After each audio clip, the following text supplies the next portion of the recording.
네, 넷센텍의 이기상 대표입니다. 저는 오늘 공공혁신조달연계 국방드론 개발에 대해서 발표를 드리겠는데요. 공공혁신조달연계 소형 무인기 개발 사업이 2016년도 과기부 사업으로 시작을 해서 무인 이동체 사업단이 만들어지고 그 당시 9개 과제가 선정이 됐습니다. 그 중에 국방용 드론을 저희 넷센텍이 선정이 돼서 지금까지 진행을 해왔고 그에 대해서 설명을 드리도록 하겠습니다. 개발 과정 그리고 수요처 비행평가를 거쳐서 지금 공급을 하고 그 이후에 후속 지원까지 하고 있는 것들을 설명을 드리겠습니다. 어느 드론이나 마찬가지지만 요구 사항들이 우리나라의 그 RFP를 보면 굉장히 버라이어티합니다. 기본적인 비행 성능에 더해서 지금 이제 군사용 같은 경우에는 테더 타입 같은 그러니까 장기 채공을 위한 유선 전원 공급 기능을 포함을 해달라. 그 다음에 3D 작전 지도, 요즘 매핑이라고 하는데요. 3D 작전 지도로 생성을 하게 해달라. 그 다음에 암호화 모듈을 넣어서 해킹이 불가능하도록 해달라. 또는 주 조종기와 부 조종기 개념으로 운영되게 해달라. 이런 기본적인 요구 사항들이 있고요. 전체적인 이제 그 요구 사항에 대한 드론의 구성도를 보면은 드론 시스템이 있고, 그 다음에 임무 장비가 있겠고요. 그 다음에 암호화 장비를 거쳐서 통신을 통해서 아래에 있는 지상 통제 장비에 전송이 되고, 그 다음에 통합 임무 관리 컴퓨터라고 해서 중간에 하나의 관리 컴퓨터가 하나가 더 존재를 하게 됩니다. 이 컴퓨터가 하는 일은 임무를 생성을 해서 1호기 또는 2호기에다가 임무 전송을 시켜준다거나 아니면은 각 드론에서 들어오는 영상 정보, 위치 정보 데이터를 표출해주는 그런 기능들을 하는 컴퓨터가 되겠습니다.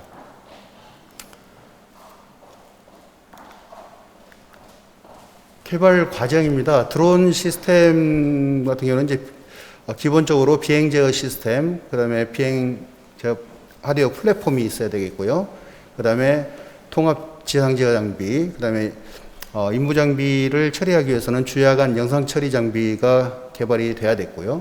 그 다음에 암호화 장비 같은 경우에는 국정원 인증 KC MVP를 요구를 해서 암호화도 여러 가지 체계가 있습니다. 그 중에 아리아 체계로 KC MVP를 구현을 했습니다.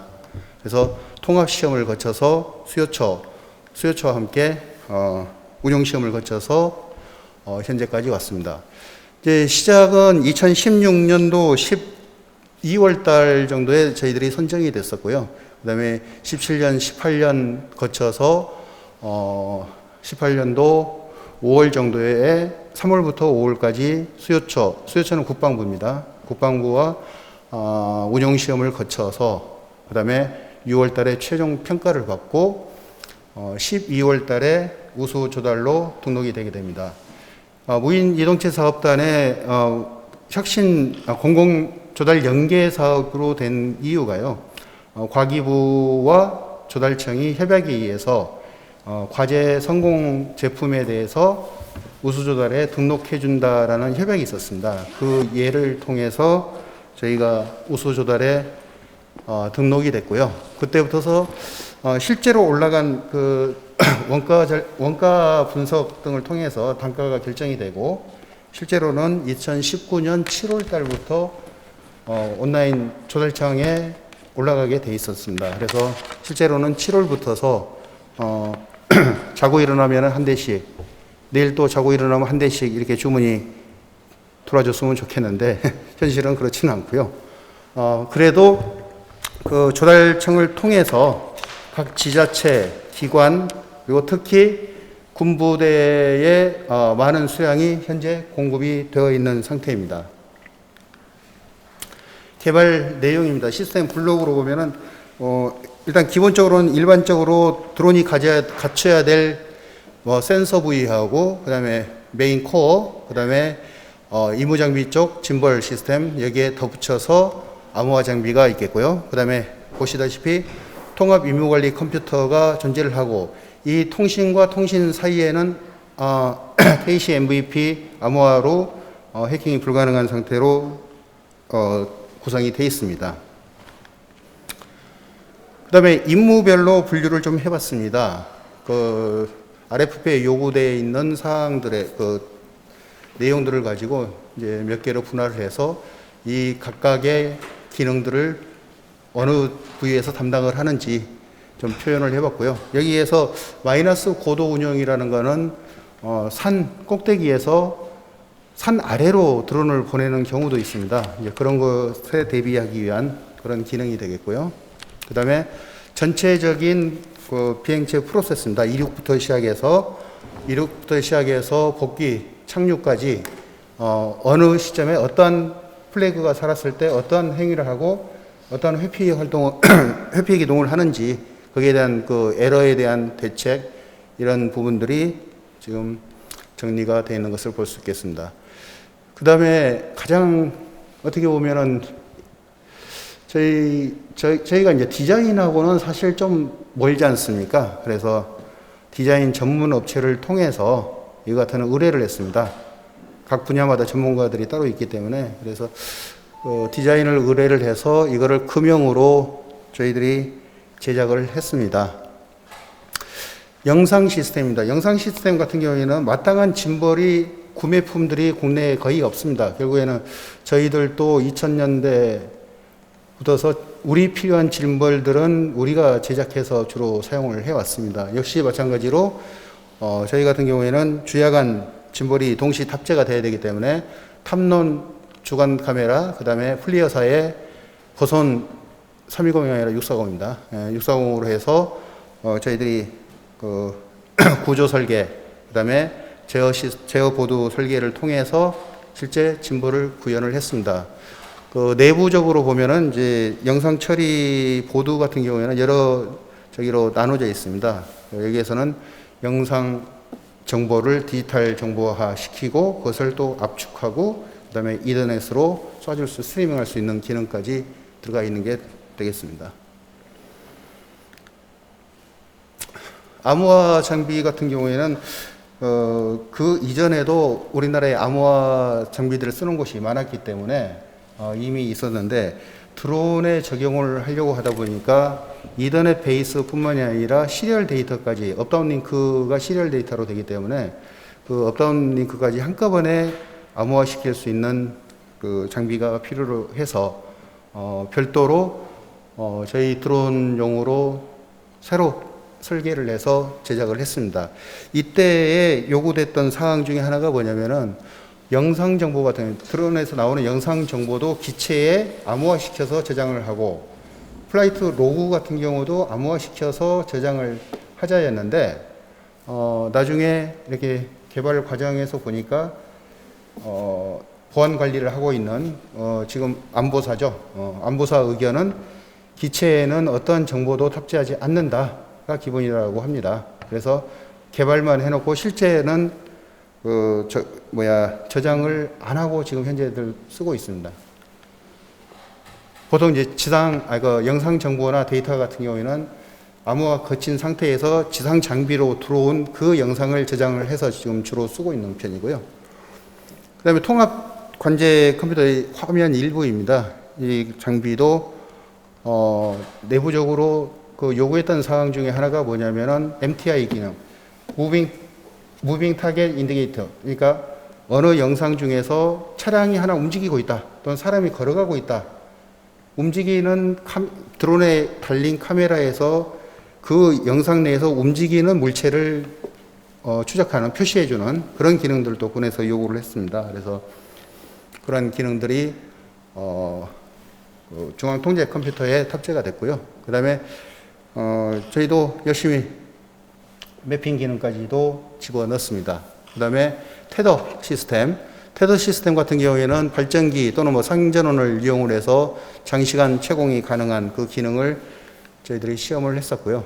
결과적으로 이제 제작해놓고 보니까 소프트 케이스와 하드 케이스 형태로 저희들이 제작을 했는데 일반 기관이나 지자체 같은 경우에는 하드 케이스를 좋아하고요. 군 같은 경우에는 소프트 케이스를 좋아합니다. 그래서 케이스 같은 경우에는 기관에 맞게 공급을 하고 있습니다. 그다음에 이거는 뭐 일반적인 그 초기에 나왔던 2인 운용, 그러니까 드론의 영상 장비가 달리면은 드론 조종사, 카메라 조종사, 그다음에 영상도 따로 받고 데이터 받고 그런 예전의 구성입니다. 이런 것 같은 경우에는 암호화를 하기가 상당히 힘듭니다. 그러니까 예를 들어서 RC 조종기를 암호화를 해라.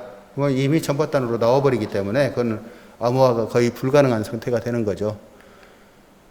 그 다음에 그 각 주파수별로 뭐 어떤 주파수를 쓰든 일단은 데이터 모뎀 같은 경우에는 데이터 전단에서 암호화를 시킨 다음에 데이터를 보내줄 수가 있는데 이미 뭐 영상 송신기 같은 경우 요즘 나오는 것들 보면 HDMI 넣으면은 바로 쏴주는, 근데 HDMI 전단에서 암호화할 수 있는 방법이었습니다. 데이터 스트리밍 하기 이전 이더넷 단에서 암호화가 들어가야 되기 때문이고요. 그래서 이러한 부분들을 저희들 같은 경우에는 암호화 장비 모뎀 하나에 영상과 업다운 링크를 주파수 하나로 사용할 수 있게 제작을 했습니다. 그래서 데이터용 안테나, 영상용 안테나가 따로 없이 하나의 안테나로 저희들은 구동을 하게 제작이 되어 있습니다. 저희들이 이제 제작하면서 여러 가지 이제 이 제품을 개발하면서 뿐만 아니라 드론을 개발하면서 이제 나오는 여러 가지 문제점들이 있습니다. 그 중에 주파수 문제, 그 다음에 뭐 KC 인증, 그 다음에 가망 인증 같은 경우에는 어떻게 보면은 군에서는 뭐 가망 인증을 따로 받아야 된다. 처음에는 그 좀 왔다 갔다 했습니다. 지금 어느 정도 정리가 되고 있는 것 같고요. 그래서 여러 가지 이제 문제점들이 있었고, 특히나 군 같은 경우에는 대부분이 비과시권의 야간 비행입니다. 이게 이제 군 특수성 때문에 아마 별도의 그 제약은 안 받는 것 같습니다.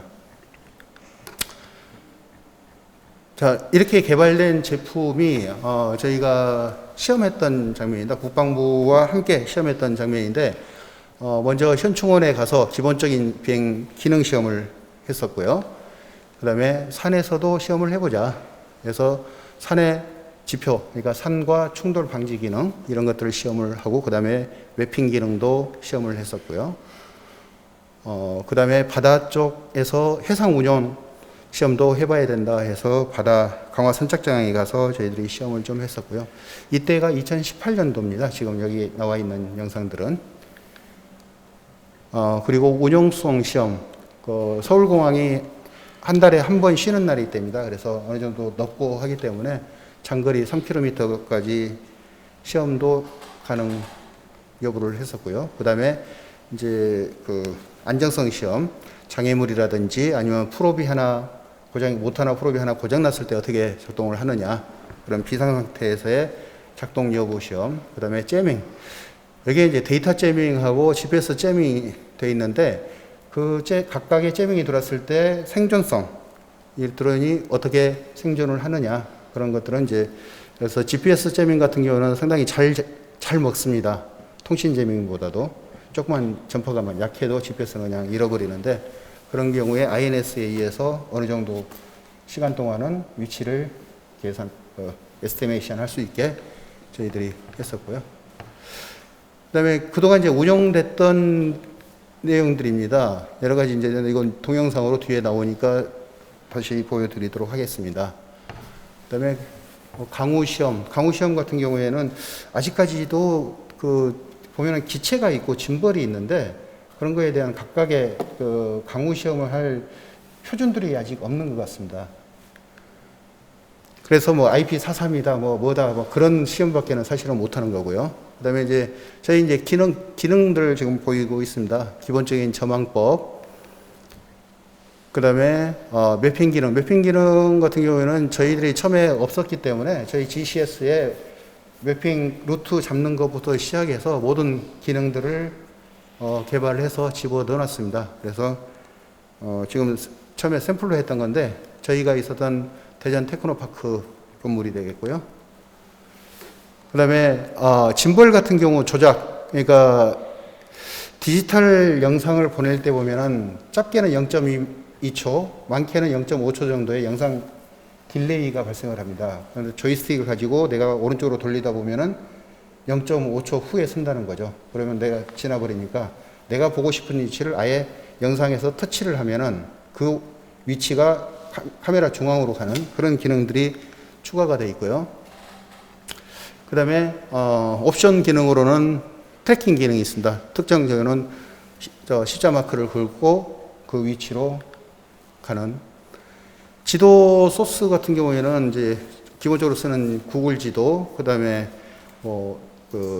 마이크로소프트의 빙, 그 다음에 군 같은 경우에는 군 자체의 지도가 있습니다. 그래서 군 자체 지도를 탑재해 주게 돼 있어서 군 자체에 여기같이 군 지도가 탑재가 되어 있었고요. 여러 가지 지도를 변경해 가면서 사용을 할 수가 있습니다.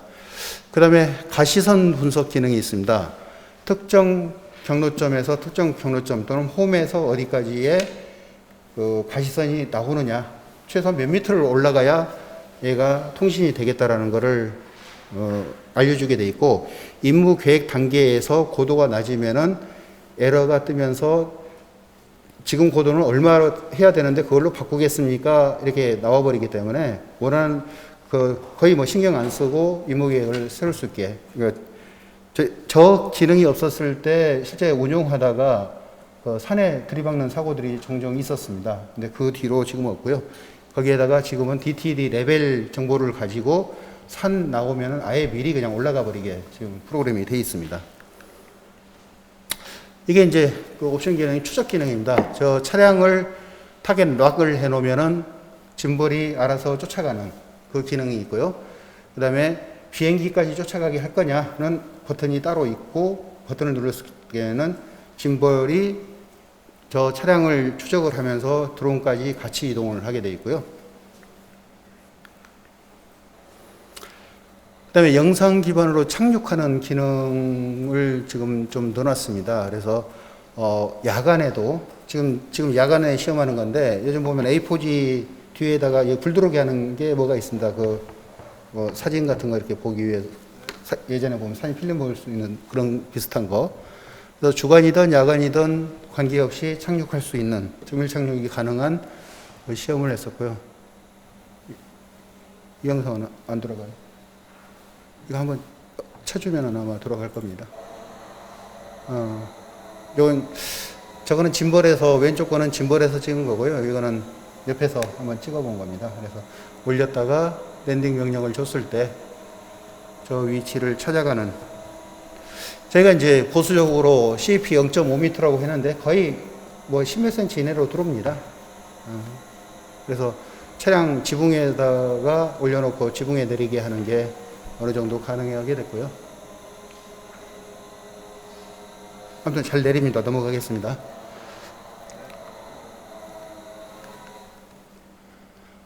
테더 기능입니다. 테더도 마찬가지로 저희들이 스테이션, 여기 나와 있는 이 스테이션 내에 자동 제어가 되는 릴이 있고, 그 다음에 비행기가 올라갈 때 이 릴을 풀어주고, 그 다음에 GCS가 있는데 GCS, 그 다음에 스테이션, 비행체 3자 통신을 해가면서 저 작업을 하고 있습니다. 그래서 착륙할 때도 착륙 명령이 들어가거나 아니면은 전력이 컷오프 됐을 때, 자동 착륙할 때 이런 식으로 테이블 위에 가운데로 센터로 앉게 되는데요. 이 같은 경우는 GPS가 됐든 뭐가 됐든 오차가 있습니다. 오차를 잡아 당겨서 가운데로 당겨버리는 방식을 쓰고 있습니다. 이미 선이 매달려 있기 때문에 장점을 최대한 활용을 하는 겁니다. 저희들은 이제 차량에다가 한번 탑재했던 겁니다. 차량을 지붕을 뚫으려고 했더니 인허가 문제가 걸려서 아예 뒤로 슬라이딩 빼서 리프팅 하는 방식으로 했었고요. 자, 지금 올라간 거 보시면 이제 수시간 동안 해가 지금 지나가고 있습니다. 지금 4시간 지나간 겁니다. 네, 4시간 지나갔습니다. 이거 착륙하고 내려가서 들어가게 저희들이 지금 시스템을 구현을 해 놨습니다. 이거는 이제 실제 운영 영상인데요. 이건 빨리 넘어가도록 하겠습니다.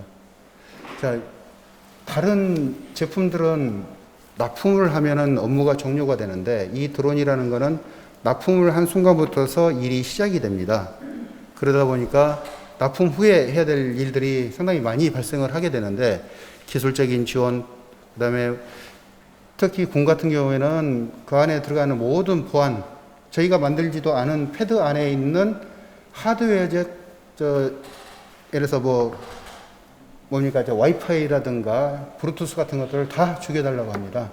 외부 접속이 아예 불가능하도록. 심지어는 외부 포트까지 막아버릴 정도로 굉장히 좀 심하게 하는데요. 그런 것들, 그 다음에 군도 그렇고 지자체들하고 이제 행사 같은 경우에 이제 운영 지원하는 그런 거, 예를 들어서 국군의 날이라든지 그런 것들이 있고요.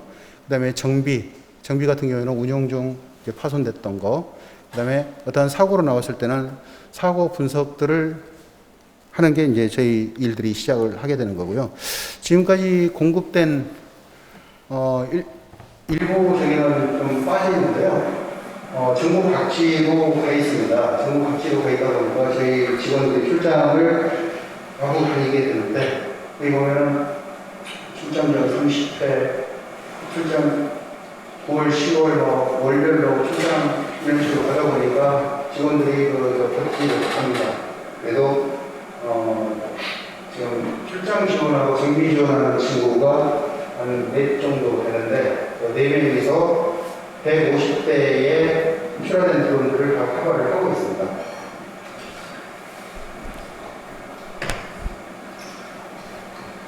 이건 이제 그 사진인데, 이제 그래서 장비 교육을 하고요. 그 다음에 저희들이 이제 물건이 없으면 사용자 교육을 따르게 되는 거고, 사용자 교육, 그 다음에 실제 비행 교육을 하고요. 그 다음에 운영 지원. 이 부대 같은 경우에는 해상에서 날리는데 비행기가 무서워서 못 날리겠다. 이게 어디까지 갈지 참 겁난다. 그래서 저희 직원들이 가서 수킬로미터까지 바다위로 달려서 보이고 달려도 괜찮습니다. 이렇게 확인을 시키는 그때 출장이고요. 저희들한테 들어왔을 때 정비 지원하는 장면이 있습니다. 그리고 이게 지금까지 운영되면서 저희한테 들어왔던 사고 사례들입니다. 여기 식품 제작이라고 하는 완파입니다. 완파 같은 경우. 그러면 이유들이 상당히 여러 가지가 존재를 하게 되는데, 대부분 지금 제작물 신호하고 그다음 수속 신호를 드리고 있습니다. 거기에 보면 이제 사람 휴먼 에러에 의한 사고들이 있는데, 이 사고 같은 경우에는 저희 같은 경우는 오른쪽에 저희가 폴대 분리식입니다. 오른쪽에 꽂아야 되고 왼쪽에 컬러로 분리가 되어 있는데, 야간에 비행 운영을 하다가 색깔이 안 보이는지 잘못 꽂아서 비행기가 빙글빙글 돌아버린 그런 사고가 있었는데, 그 같은 경우에도 저희가 설계 미스가 반대로 뽑으려면 아예 두 가지 나갔어야지 사람 탈출을 하면 된다고 저희들이 받아들이고, 지금 전면 설계 변경을 받아서 반대로 뽑을 수가 없게 다시 지금 조치를 해주고 있습니다. 또 좀 흔한 경우 같은 경우에는 일단 자료들을 저장을 하지 말아라. 그러다 보니까 비행 로그까지 그냥 다 빼버립니다. 그래서 무슨 일이 있다 보면은 이 비행기가 무슨 일이 있었는지 모르는 경우들이 있는데, 이 같은 경우는 건조사에다가 잠시 저희들이 요구를 해서, 그거는 남이 SD가 설치를 해가도 그거는 해석할 수 없는 겁니다. 그래서 다시 넣고 드리겠습니다. 그래서 군사용 드론이 정착이 되려면 일단 저 같은 제조사가 진짜 노력을 많이 해야 됩니다. 신뢰성 있는, 그 다음에 내구성 있는 제품을 만들어야 되고, 군 같은 경우에는 다른 일반 지자체하고 다릅니다.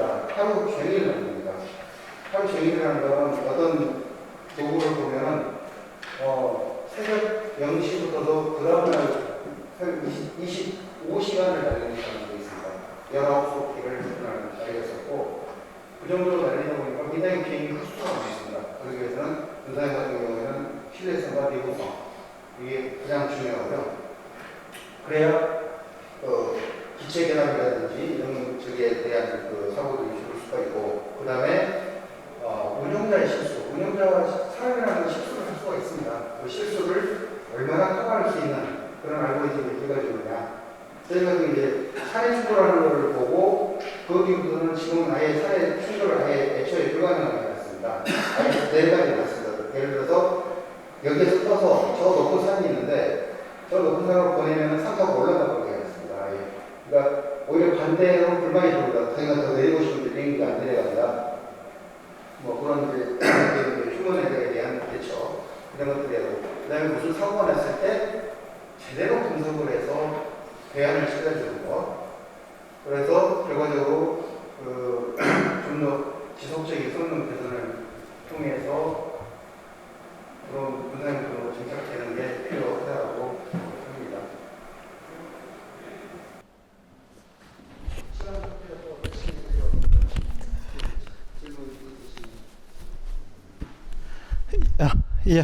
예, 이기성 대표님 감사드리고요.